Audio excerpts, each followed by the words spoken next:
sejam bem-vindas a mais um programa Mamãe Sem Neura. Para quem não me conhece, eu sou a doutora Ana Leia, sou pediatra e aqui nesse perfil eu ajudo mães de primeira viagem a terem uma maternidade mais segura. Além disso, eu te ajudo também a amamentar sem dor.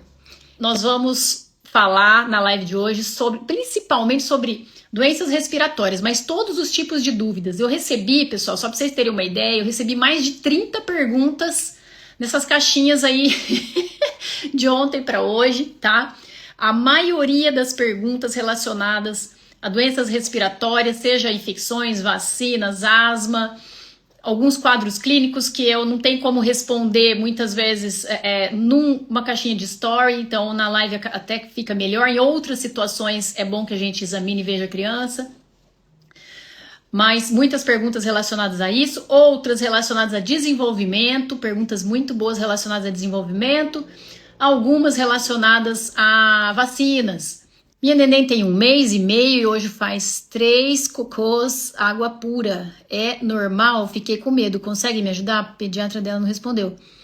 Bom, nenenzinho de 1 mês e meio pode evacuar várias vezes ao dia. Se esse cocôzinho tiver explosivo, amarelinho, o bebê estiver mamando bem, ganhando peso, mas ele é mole mesmo. As fezes do bebezinho 1 mês e pouquinho ainda são fezes molinhas, várias vezes ao dia, explosivas, parece diarreia, mas não tem um cheiro forte, em geral amarelas.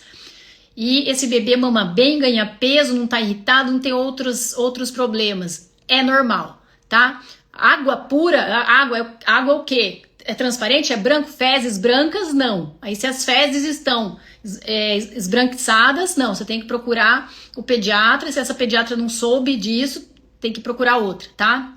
Mas é normal ter evacuações molinhas, amarelas, explosivas ainda nessa faixa etária, tá bom? Já mamando bem, tá ganhando peso? Ok, fica tranquila. Teve uma pergunta importante aqui, interessante, que foi essa. Fazer o uso de zinco nas infecções virais respiratórias ajuda na melhora do quadro? Então é o seguinte, não há nenhuma recomendação da Sociedade Brasileira de Pediatria ou do Consenso de Pneumologia sobre você oferecer zinco para prevenir infecções respiratórias ou melhorar a imunidade de crianças saudáveis, crianças eutróficas, crianças que já comem bem, se alimentam bem, mamam no peito, e que tem uma vida e um desenvolvimento saudável. Não há nenhuma recomendação formal e os estudos científicos não apontam que você dá zinco para uma criança nessa situação vai melhorar a resposta dela a infecções respiratórias ou ela não vai pegar as infecções respiratórias. Então, primeiro ponto é esse. Agora, em se tratando de crianças prematuras, desnutridas, em situações de vulnerabilidade, que não se alimentam direito, têm carências nutricionais severas e podem ter carência de zinco, essas crianças sim vão se beneficiar. Por quê? Porque o zinco é um mineral importante para o sistema imunológico também.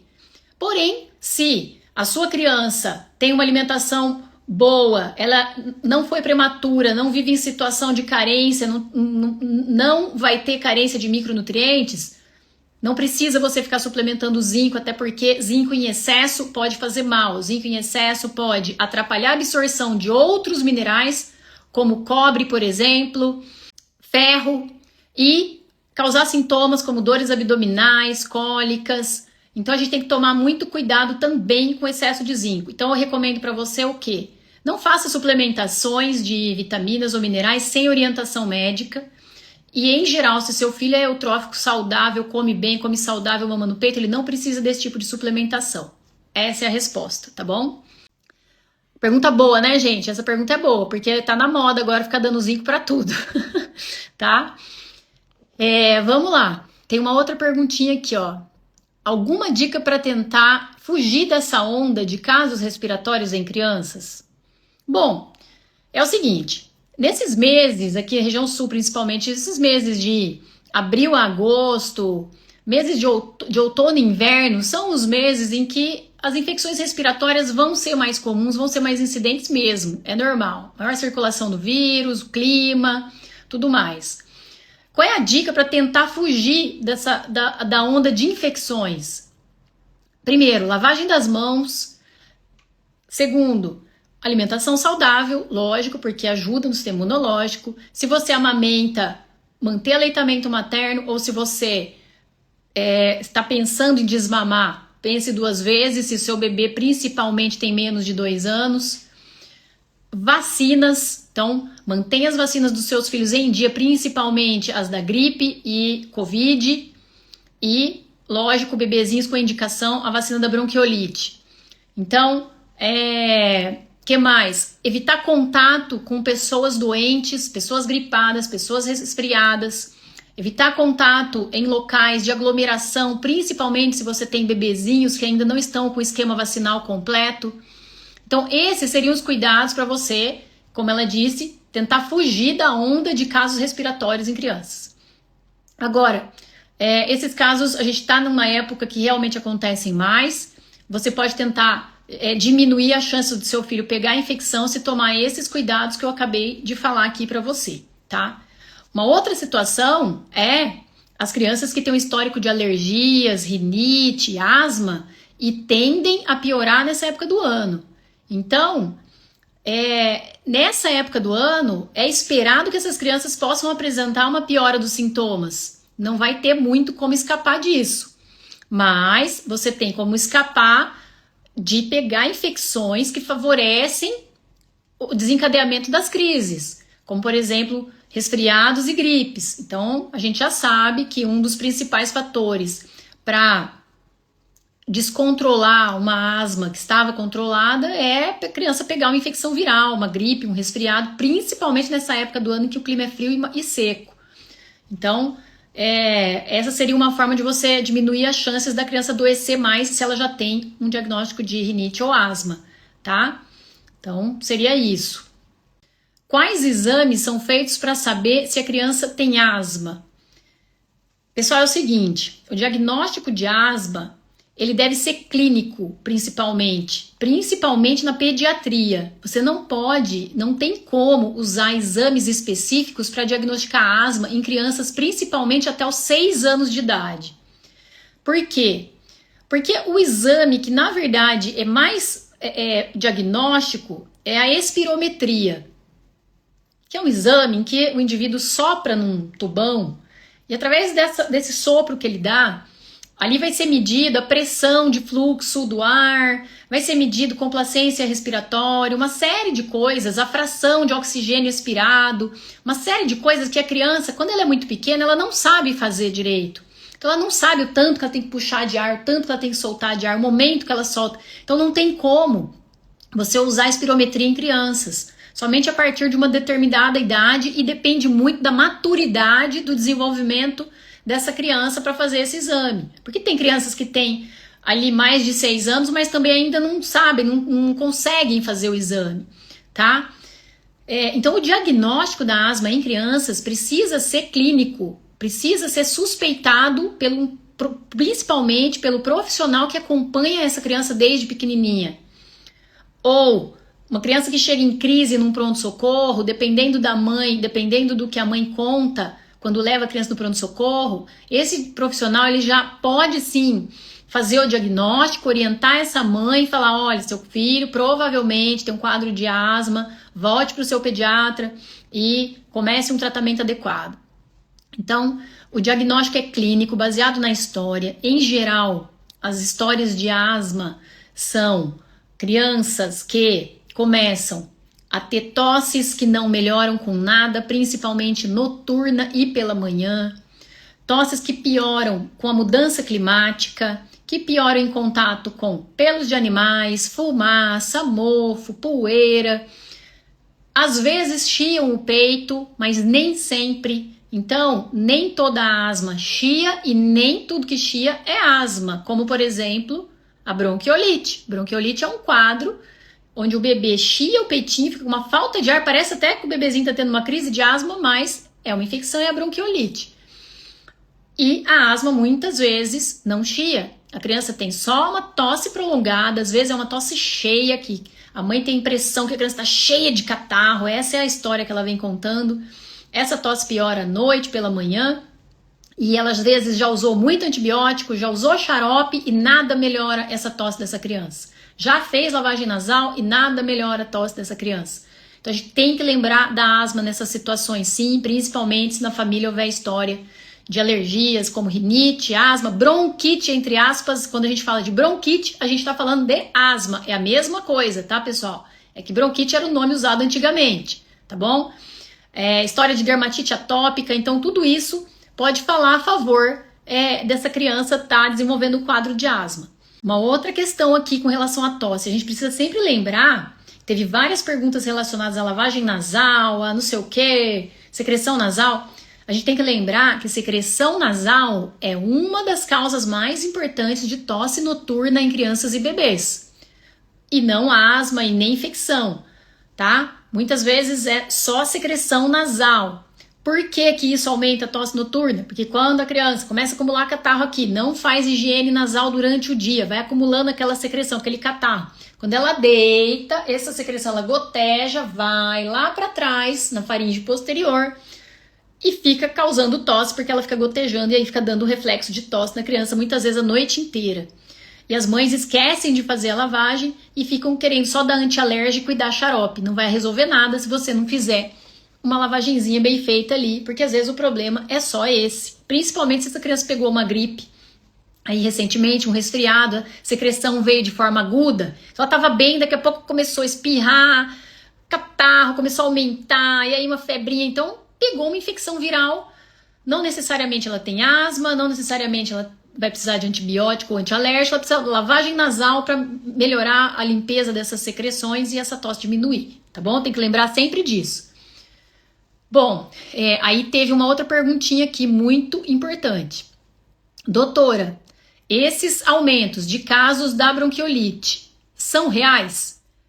Como podemos proteger as nossas crianças? Então, é o seguinte, esses aumentos de casos de bronquiolite nessa época do ano são reais. Então, dependendo da região em que você mora, se é região sul, sudeste, norte, nordeste, o aumento de casos de bronquiolite, ele vai ser mais proeminente em determinadas épocas. Então, por exemplo, no sul, onde nós moramos, vai ser no período aí, vai ser sempre outono e inverno, no sul de abril a agosto, principalmente. Abril a agosto. Na região norte, de fevereiro a julho. Tá bom? Então, região norte, fevereiro a julho. E aí o que a gente precisa lembrar? Que houve sim um aumento das bronquiolites depois da pandemia. Por quê? Porque durante a pandemia nós não tivemos exposição das crianças. Como elas ficaram muito ali fechadas, sem sair de casa, não houve exposição, o vírus não circulou, só que a hora que elas saíram, aí começou a transmissão e aumento do número de casos. Por isso que a gente também está vendo esse boom, esse aumento da bronquiolite aí por essas épocas, por esses anos depois da pandemia, ok? Aí, a outra perguntinha que ela fez, né? Então, esse aumento no número de casos é real? É real. Nós estamos vivendo a época do ano em que nós temos mais casos de bronquiolite. Acontece o ano todo, mas é principalmente nessa época que acontece, que tem a maior incidência, a maior prevalência no número de casos. Como a gente pode proteger as nossas crianças? Bom, proteção, primeira coisa, como a gente já comentou, se for principalmente bebezinhos, novinhos, evitar exposição a lugares lotados de pessoas, lavagem das mãos sempre que você sair de casa, voltar, for mexer com o bebê, lavar bem as mãos, evitar contato com pessoas doentes, evitar visitas em casa se o seu bebê não tem esquema vacinal completo e vamos lembrar das vacinas e das medidas de proteção que nós temos hoje. Então, o que a gente tem hoje para proteger as crianças da bronquiolite? Bom, desde fevereiro desse ano de 2025, foi liberado, foi aprovado, agora é lei, 2 vacinas, que são uma vacina para gestantes, que aparentemente vai começar a ser aplicada a partir do meio desse ano. Então, data prevista para o meio do ano, que seria aquela vacina Abrisvo, que é o quê? Essa vacina para gestante é um anticorpo, onde a gestante é vacinada e isso vai gerar proteção para o bebezinho por um período aí, o primeiro período sazonal dos vírus da bronquiolite, a gente diz. Então, o bebê, em geral, fica protegido até 80% de proteção até mais ou menos 3, 4 meses de vida, tá? Com a vacina da gestante. Quais gestantes vão se vacinar? Gestantes, em que período da gestação? Gestantes de 24 até 36 semanas de gestação. Após esse período, após 36 semanas, aí a proteção para o bebê pode diminuir. Se você fizer a vacina muito perto da data provável do parto, a proteção diminui. Se fizer a vacina também na gestante muito antes, também a proteção é menor. Então, recomendado que seja feita aí entre 24 e 36 semanas e até um pouquinho mais próximo de 36 semanas. Essa é a recomendação, tá? A outra medida para proteger os bebês seria fazer o anticorpo monoclonal. O que é o anticorpo? Não é uma vacina, mas já é o anticorpo pronto, que a gente diz, tá? Esse anticorpo, ele foi aprovado desde 2012 para ser feito em bebês prematuros de menores de 28 semanas ou crianças que pertencem a grupos de risco para desenvolver bronquiolite, como, por exemplo, crianças cardiopatas, síndrome de Down, crianças com doenças crônicas, síndromes neurológicas. Essas crianças tinham tem indicação de receber a vacina gratuitamente pelo SUS, desde 2012, e prematuros aí abaixo de 28 semanas. Agora, o que aconteceu?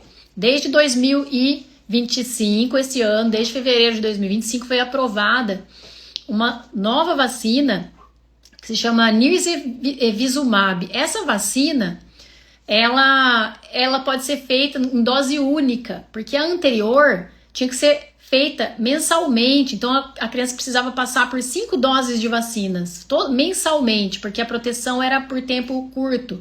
E agora foi aprovada essa vacina, Nirsevimab, que também está disponível, vai estar disponível no SUS, e antes era só no serviço privado. Então o que a gente tem para proteger essas crianças hoje são esses anticorpos monoclonais e a vacinação das gestantes, ok? O que eu quero lembrar para vocês com relação a essas vacinas? A do bebê, nós vamos fazer principalmente no período de sazonalidade do vírus, tá bom? Então a gente tem que lembrar do período de sazonalidade, ali qual é o período que o vírus circula mais, ver o período que o bebê nasce para a gente fazer essas vacinas, que são indicadas aí até 1 ano, tá? Então, crianças até 1 ano teriam indicação, e acima de 1 ano, de 1 ano a 2 anos, até 2 aninhos de idade, crianças do grupo de risco, tá bom? Então, vacina para gestante e anticorpo monoclonal pro bebezinho. Essa é a recomendação. Ah, mas doutor, e se eu quiser fazer no SUS? No SUS vai ser para prematuros. No sistema privado, você tem a vacina, você pode fazer no seu filho quando você quiser, tá bom? Recomendo fazer. Tem uma pergunta relacionada à vacina de Covid. Qual a sua opinião sobre a vacina de Covid? Tem que fazer. Então, vou falar para vocês o seguinte. Eu não tô dando minha opinião pessoal aqui, tá, gente? Eu estudei bastante para chegar a essa conclusão.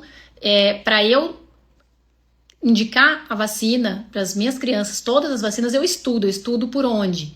Eu estudo por fontes confiáveis. Eu não vou buscar no Instagram, eu não vou buscar no perfil do outro colega pediatra que tá falando que não deve fazer vacina porque isso, porque aquilo, que tem 1 milhão de seguidores, porque a gente sabe que tem muitas fake news relacionadas à vacinação. Tem profissionais, inclusive pediatras, que fazem campanha contra a vacinação por questões pessoais deles. Eles não estão baseados em evidências científicas, eles não estão baseados nas orientações oficiais da Sociedade Brasileira de Pediatria, do Departamento Científico de Imunologia e Infectologia da Sociedade Brasileira de Pediatria. Então, o que há de recomendação oficial formal, tá, é que vocês devem vacinar os filhos de vocês para Covid, sim. O risco de não vacinar hoje em dia, para as crianças, principalmente as crianças menores de 1 ano, é maior do que o risco de se vacinar, que na verdade não foi detectado nenhum caso de mortalidade em criança relacionada à vacina, comprovadamente relacionada à vacina. Então, nós já tivemos sim e passamos por um período em que houve um aumento enorme do número de casos graves de Covid em crianças, que aconteceram por quê? Porque a partir do momento em que as vacinas começaram a ser feitas nos adultos e começaram a sair fake news relacionadas às vacinas, pararam de vacinar as crianças. Por quê? Porque a criança ela fica pouco doente. Realmente, a criança quando pegava o Covid, ela tinha sintomas menos graves, ela tinha menos complicações. A partir do momento em que os adultos começaram a ficar menos doentes por causa da vacina, deixaram de fazer vacinação em crianças, e aí essas crianças passaram a ficar mais doentes e a gente começou a ter o aparecimento de casos graves de infecções respiratórias causadas por Covid, crianças internando em UTI pelo aumento no número de casos de Covid grave por crianças sem vacinação. Em geral, as crianças que evoluíam mal, que estavam internadas por Covid nas UTIs, aqui de Londrina também, eram as crianças sem vacina. Não eram as crianças vacinadas, eram as crianças sem vacina. Então, que isso fique muito claro para vocês. Então, não é uma questão de opinião, tá? Isso é o que eu tô lendo e tenho certeza absoluta de falar. Então, indico a vacina de Covid, sim. É mais seguro para os filhos de vocês, principalmente se eles tiverem história de asma. Façam a vacina de Covid. Se vocês quiserem saber mais, vocês entrem no site da Sociedade Brasileira de Pediatria. E existe até lá carta aberta à população brasileira. É sobre a vacina de Covid, sobre as notícias que se espalharam aí no Brasil inteiro a respeito dessa vacina. Entrem lá, carta aberta à população brasileira sobre a vacina de Covid, tá? Você procura lá no Google, sei lá onde, Sociedade Brasileira de Pediatria. Vocês vão ler o documento, tá muito bem escrito, tá explicando direitinho tudo isso que eu falei. Vale a pena, do que vocês ficarem procurando aí opinião de vários pediatras. Nem a minha, até a minha vocês têm que ir pesquisar o que eu tô falando aqui para vocês. Então pesquisem em fontes que são fontes fidedignas, fontes sérias, e aí vocês vão ver que o que eu tô falando aqui faz sentido, eu tô me embasando nisso para falar isso para vocês, tá bom? Não tô tirando da minha cabeça, não. Bom, doutora, a vacina da bronquiolite previne? Olha só, a vacina, que na verdade é o anticorpo monoclonal, protege o bebê, sim, de infecções graves, protege de complicações. Lógico, tem exceções? Tem, mas a gente sabe que o desfecho com a aquisição da vacina foi positivo demais. Então nós tivemos uma diminuição nos casos graves de 80% quando a gestante é vacinada ou quando essa criança recebe o anticorpo no momento certo. Se tiver um bebezinho muito novinho e tiver condições de fazer a vacina, faça a vacina, principalmente se esse bebê tiver menos de 6 meses, tá bom? A gente sabe que dá para fazer a vacina depois, mas se esse bebê tiver menos de 1 ano, vale fazer, vale a pena. Mas menos de 6 meses, mais importante ainda. Por que eu tô falando isso? Porque assim, a bronquiolite ela vai ser tão mais grave quanto mais novinho for o bebê. E qual é a lógica disso? A lógica disso é a seguinte: a bronquiolite é uma inflamação que acontece nos bronquíolos, que são as vias aéreas terminais ali, faz a gente ver a traqueia, brônquio e bronquíolos, as mais fininhas que estão ali no pulmão. Quanto menor a criança, mais fininhas são essas vias aéreas, tá?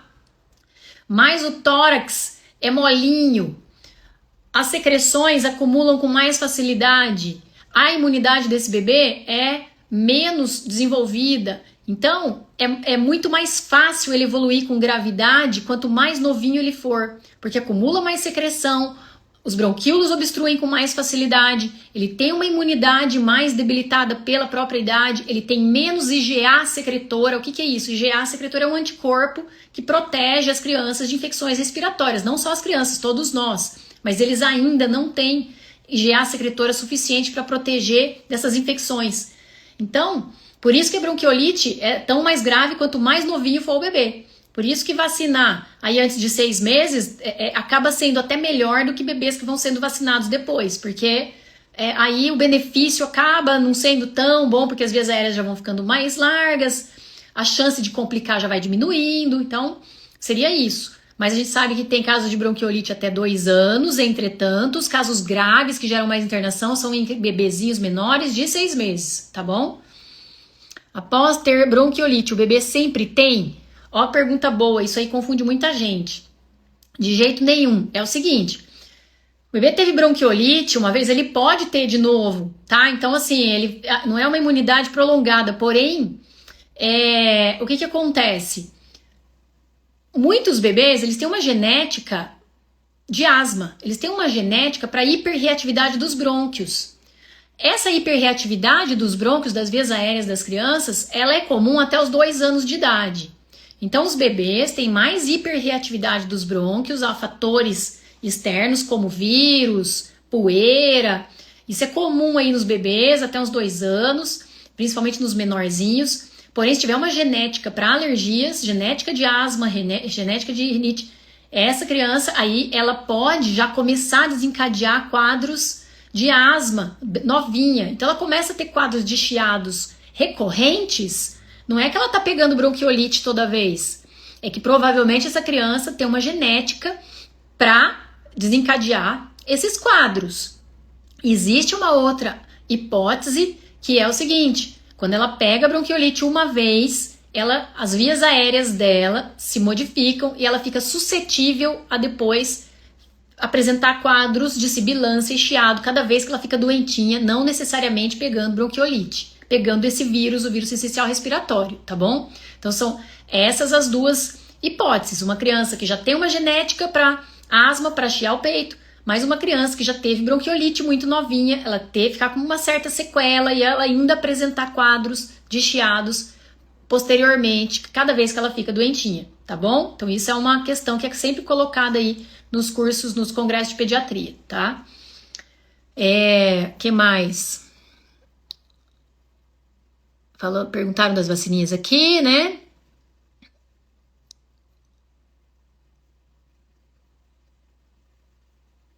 Tá, vamos passar para o próximo, tá? Já respondi a perguntinha de vocês, então é isso, não é que vai ter sempre. Mas tem essa situação aí que a gente acabou de explicar, tá bom? Vamos lá. Vamos tentar fazer um esqueminha aqui que liga com o que eu acabei de falar para vocês sobre os quadros de tosse, chiado. Teve umas perguntas aqui, ó. Eu vou responder, porque isso aqui é uma coisa muito comum que chega no consultório, que as mães me perguntam, e eu quero que vocês tenham consciência disso. Olha só. Sem falta de ar. Vamos lá, começou em cima a pergunta da mãe. Olha só. Doutora, uma tosse carregada de mais de 1 mês, mas sem falta de ar. Já faz uso de Aerolim em crise, é asmático. Já usou Prelone, expectorante e não melhora. O que eu faço? Então, olha só, já tem essa criança que pelo jeito já é maiorzinha, já tem um diagnóstico de asma, falou que tá com uma tosse carregada há mais de 1 mês, mas não tá tendo falta de ar, provavelmente nem chiado. Tá fazendo uso do Aerolim na crise. Já usou Prelone, expectorante não melhora. O que ela tem que fazer? Primeira coisa, ela precisa procurar um médico, um pediatra ou um pneumologista que vá resolver esse caso. Por quê? Porque essa criança, se ela tá tossindo há 1 mês, ou ela está em crise de asma, e é uma grande possibilidade dela estar em crise de asma, e ela não está tratando essa crise, porque o Aerolim é uma medicação que serve só para alívio da crise momentânea. Daqui a pouco, daqui umas horinhas, a crise volta. O Aerolim, ele só serve para dilatar, abrir um pouquinho o brônquio, para a criança respirar melhor, ela ficar confortável. Dura poucas horas, daqui a pouco ela está tossindo de novo.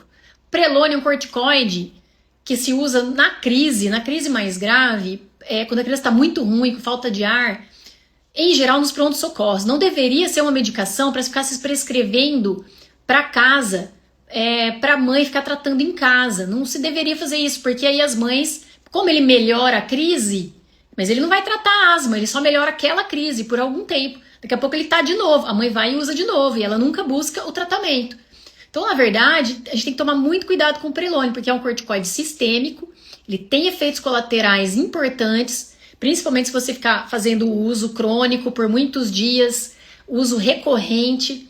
Entre esses efeitos colaterais, a gente tem aumento da pressão, aumento do inchaço, aumento da glicemia, aumento de gastrite, diminuição da absorção de cálcio para os ossos, tá? Um aumento da chance de osteopenia, diminuição da absorção de vitamina D. Então, olha o tanto de coisa que o corticoide sistêmico, que é o Prelone, faz para a saúde do seu filho. Então, Prelone, Predicin, gente, aqueles coide que vocês ficam dando aí a torta direito, Decadron, a gente usa só em casos específicos, que tem que ser muito bem orientados. Muito mais no pronto-socorro. Se a criança tem crises desse tipo, recorrentes, da tosse que não passa, ela tem que tratar essa asma da forma adequada.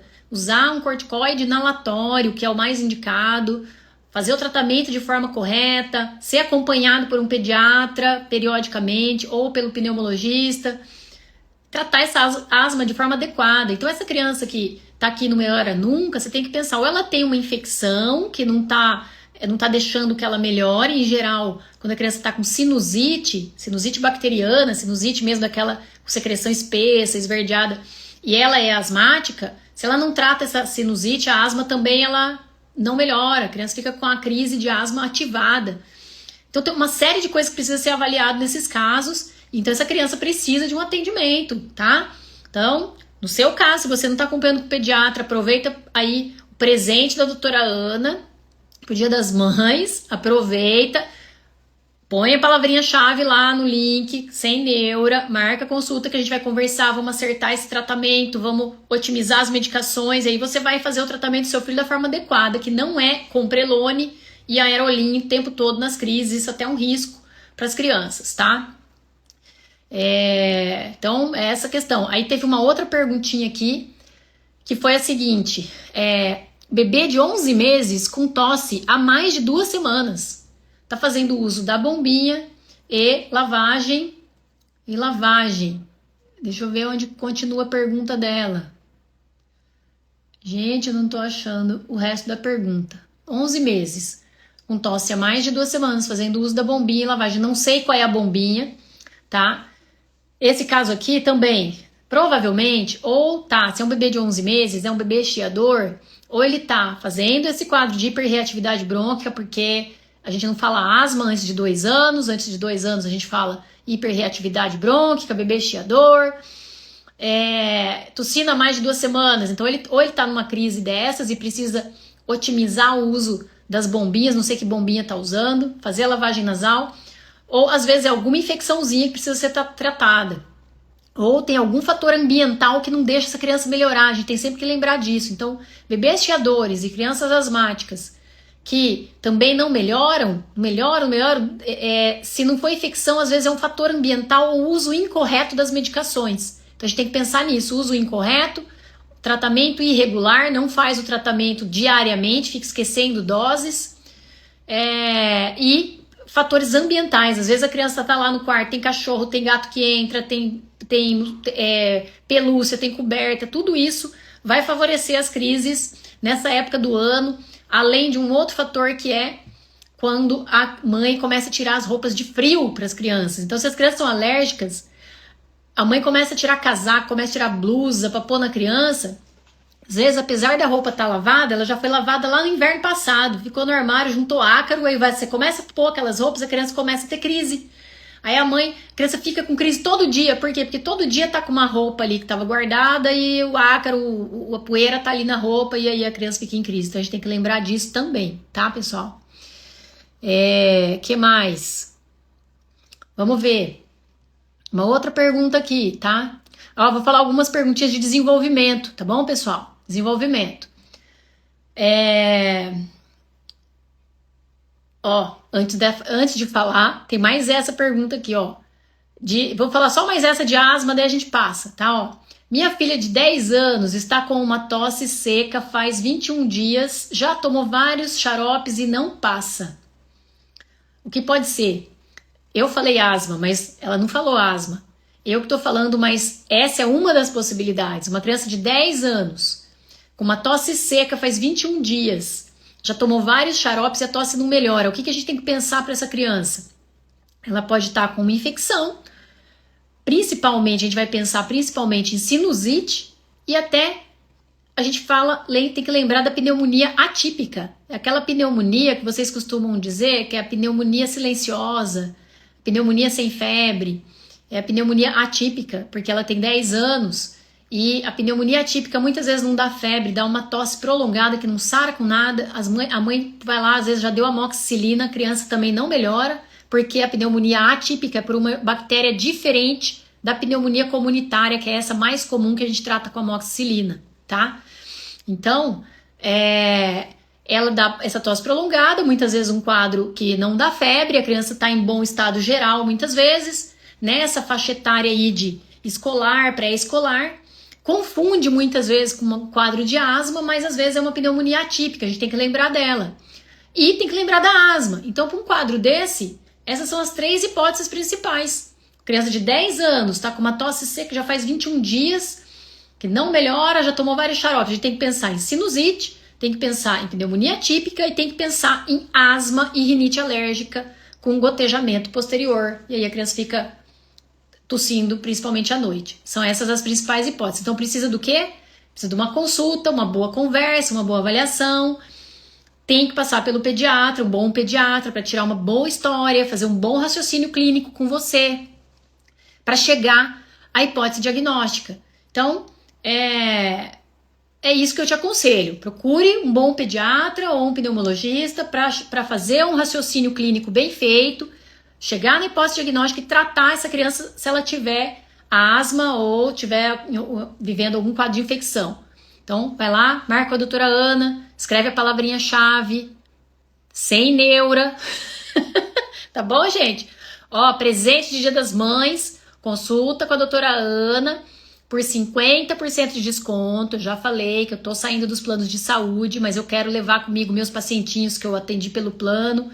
Quero dar para eles essa oportunidade, principalmente agora no Dia das Mães. Então, escreve lá sem neura no link da bio e aproveita esse presentinho de Dia das Mães, tá bom? Você que fez a pergunta da filha de 10 anos, olha, vale a pena, Giza, vale a pena. Vamos fazer, mesmo que você não mora em Londrina, esse é um casinho aqui que eu teria prazer de atender, conversar online. Essa criança, se ela estiver bem, bonitinha, conversar online, a gente vai conduzindo e resolve isso daí, ó, rapidinho, tá bom? Isso aí eu garanto pra você. Essas crianças aí, as tossidoras, que estão tossindo aí há 15 dias, 20 dias, 30 dias, estão aí tão bem, mas estão tossindo. Pode, faz aí consulta online. Vamos com a doutora Ana ajuda vocês, tá bom?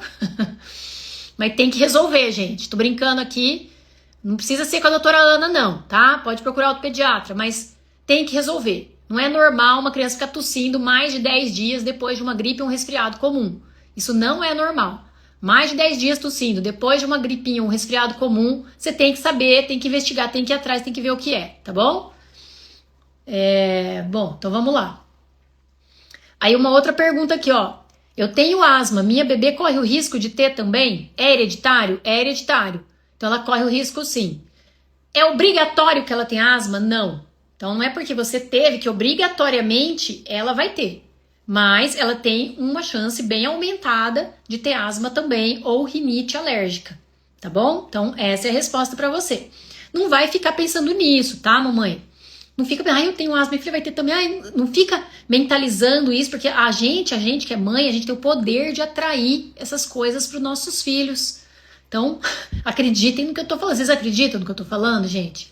Acreditem, tá? O poder das mães de ajudar no tratamento dos filhos, ou até inconscientemente, sem querer, atrapalhar ou até piorar, é muito grande. Tá bom? É muito grande. Então,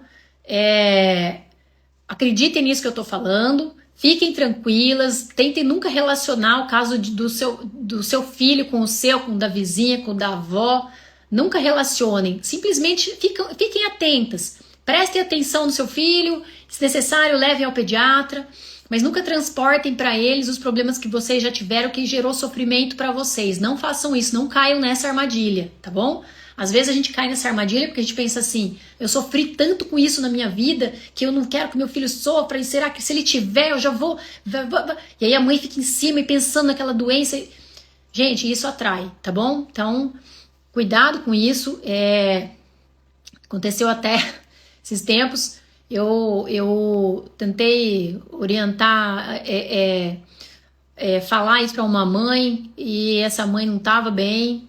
E não deu bom. Eu fui falar isso, não deu bom. Eu tentei encaminhar a mãe para uma terapia, porque realmente ela estava muito abalada. Toda vez que ela chegava na consulta com a criança, às vezes a criança não estava bem.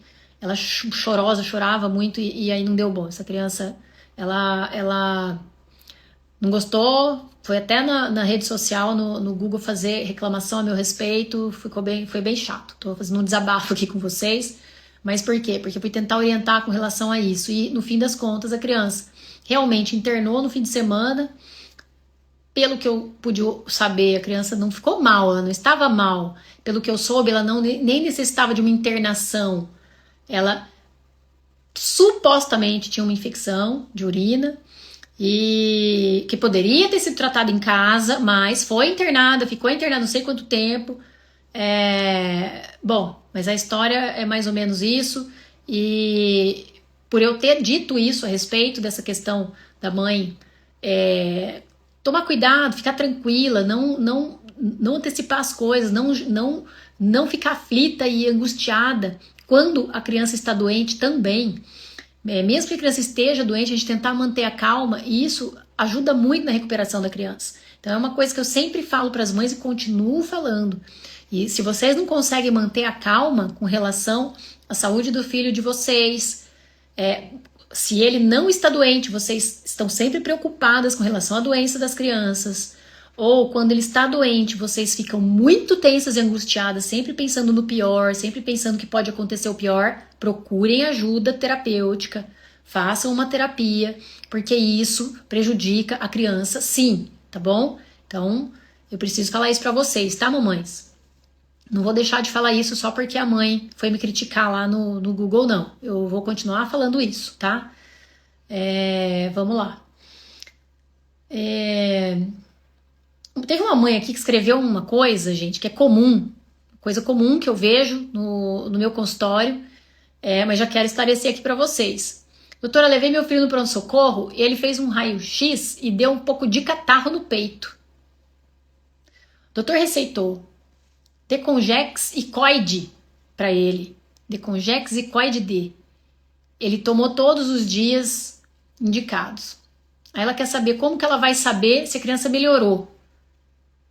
Porque fica preocupada de evoluir com uma pneumonia ou uma bronquiolite. Bom, muitas questões, né? Mas eu quero colocar primeiro essa aqui, ó. Em raio-x, gente, não se vê catarro, tá? Catarro, a gente fala radiopaco, ele não é radiopaco. Ou seja, uma criança que tem catarro simplesmente, no raio-x não vai aparecer, tá? O raio-x, ele vai detectar se tiver acúmulo de pus, que a pneumonia é acúmulo de pus no pulmão. Secreção espessa, pus, tá? Aí vai ser visto aquela opacidade no pulmão. O que você vê muitas vezes é o quê? Uma via aérea mais dilatada, uma via aérea que ela tá mais espessa. Se esse bebê for um bebê chiador, como eu estava falando, então bebês chiadores, crianças asmáticas, às vezes as vias aéreas ficam mais espessas, tá? E acumula um pouco mais de secreção, e aí esse espessamento faz um aprisionamento de ar também, porque o ar não consegue circular de forma adequada ali, essa criança fica com um acúmulo de ar que aparece no raio-x, uma imagem mais preta até. Quando há uma obstrução muito importante das vias aéreas, que ela se fecha totalmente, aí a gente chama de atelectasia, daí você vê uma imagem esbranquiçada no pulmão, mas isso é um quadro mais grave, a pneumonia é um quadro mais grave, é visível, você vê a imagem esbranquicenta ali, você vê o que a gente chama de broncograma aéreo, quando tem mesmo acúmulo de secreção com pus na via aérea ali dentro dos brônquios e tá espesso, e você vê aquele desenho no raio-x, mas Gente, quando o médico falar assim, tem catarro no pulmão do seu filho, mas ele não tem pneumonia, eu vou dar antibiótico. Então ele não sabe nem o que ele tá falando. Não existe isso, tá? Tem catarro no pulmão do seu filho, mas não tem pneumonia, mas eu vou dar antibiótico. Tá tudo errado, esse raciocínio não condiz, não tem lógica, e catarro não se vê no raio-x. Ou você tá vendo uma pneumonia e aí você tem que tratar com antibiótico, ou você não tá vendo uma pneumonia, tá? Ou você não sabe o que você tá vendo, que é muito do que eu começo a perceber no meu consultório. O pediatra não saber o que tá vendo lá no pronto-socorro.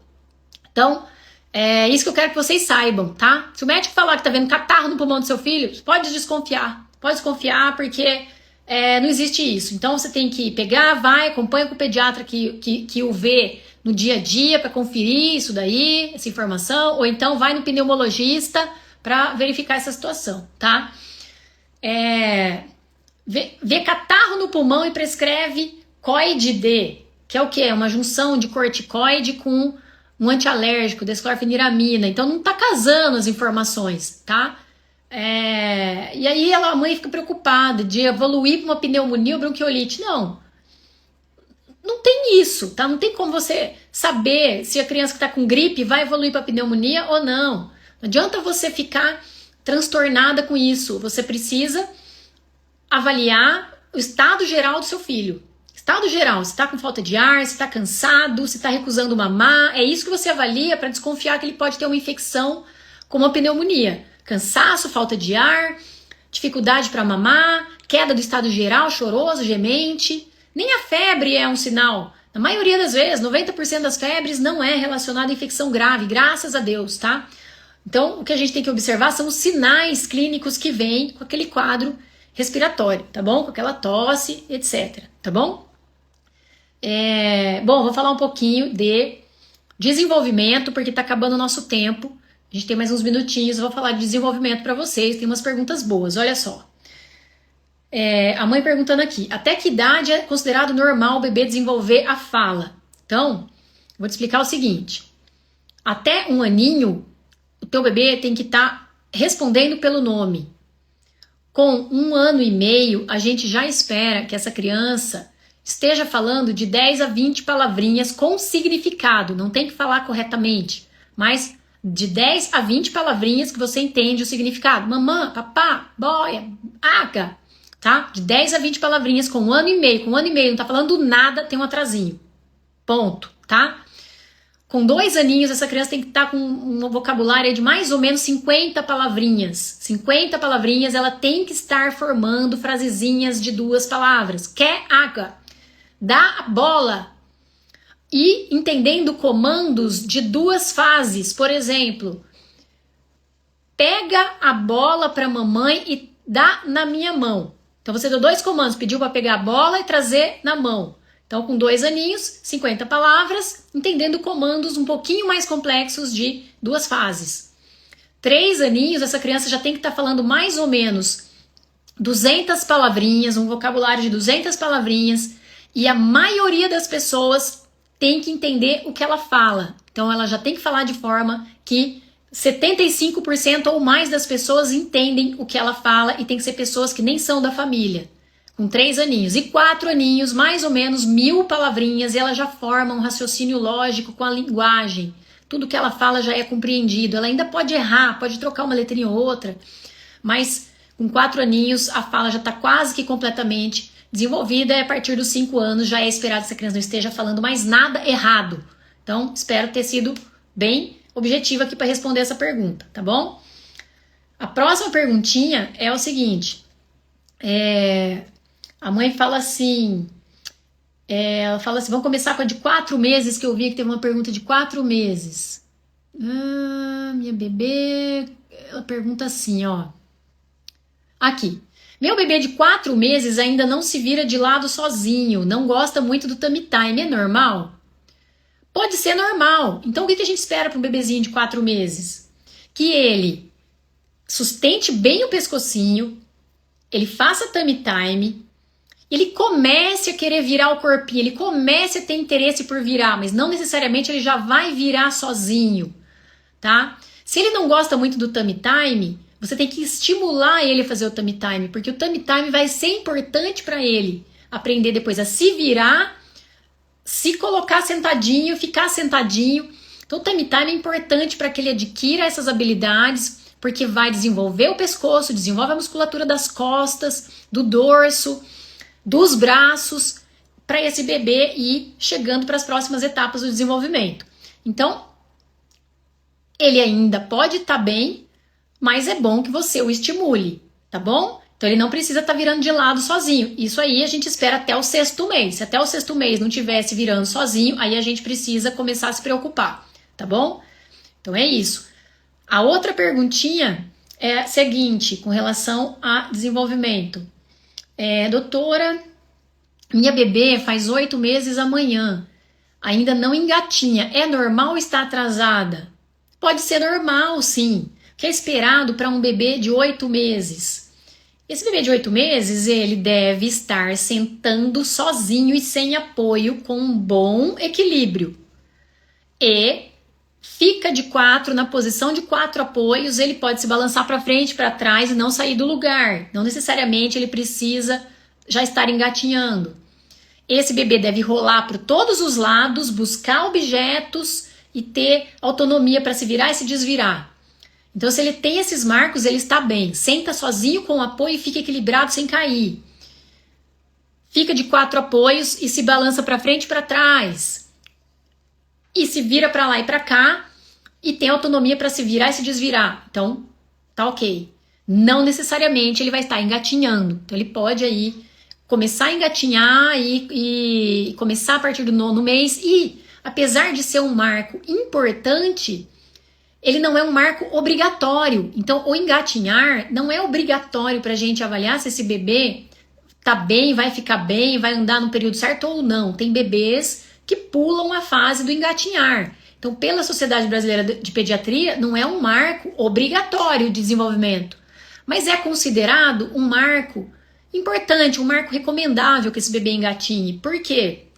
Porque quando ele engatinha antes de andar, ele desenvolve várias habilidades. Ele desenvolve a musculatura do pescoço, do tronco e da pelve. Então, ele desenvolve coordenação motora e quando ele tem que trocar bracinho, então mãozinha direita com perna direita com braço esquerdo, isso dá para ele a noção de equilíbrio, de lateralidade, desenvolve a coordenação motora, dá para ele noção espacial, aumenta a concentração e a atenção desses bebês, porque o bebê, quando ele começa a engatear, ele tem que prestar atenção na troca da mãozinha, no ambiente, se ele vai trombar em algum lugar ou não. Então, esse marco é um marco bem importante, mas não é obrigatório. Então, eu sugiro que vocês estimulem o bebê a engatinhar, mas não fiquem desesperados se ele pular essa etapa, tá bom? E teve uma outra perguntinha que foi a seguinte... ela perguntou assim, que o bebê, deixa eu ver se eu acho a pergunta aqui.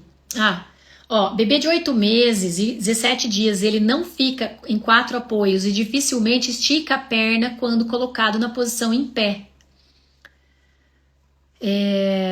Deixa eu ver se tem mais. Eu acho que era essa a pergunta, ela estava preocupada com isso.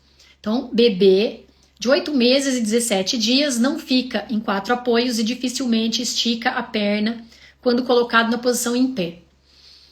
O que pensar desse bebê?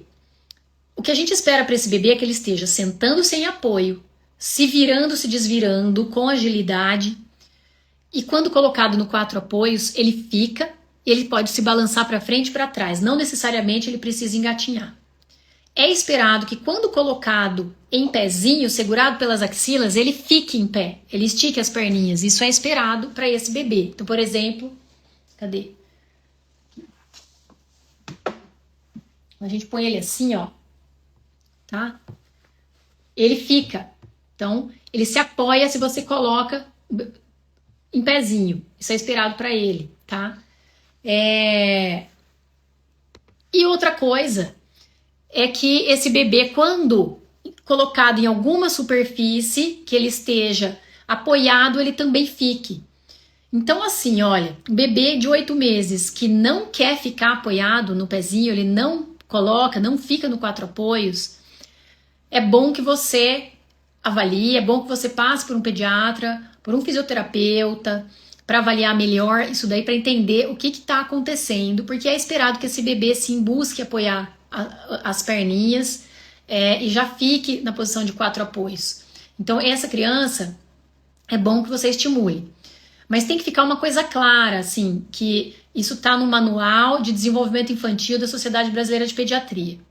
Os marcos que são considerados decisivos é a criança, ela tá se virando com 6 meses, sentando sem apoio entre 7 e 8 meses, sentando sem apoio entre 7 e 8 meses e ficando de 4 apoios entre 8 e 9 meses para começar o engatinhar.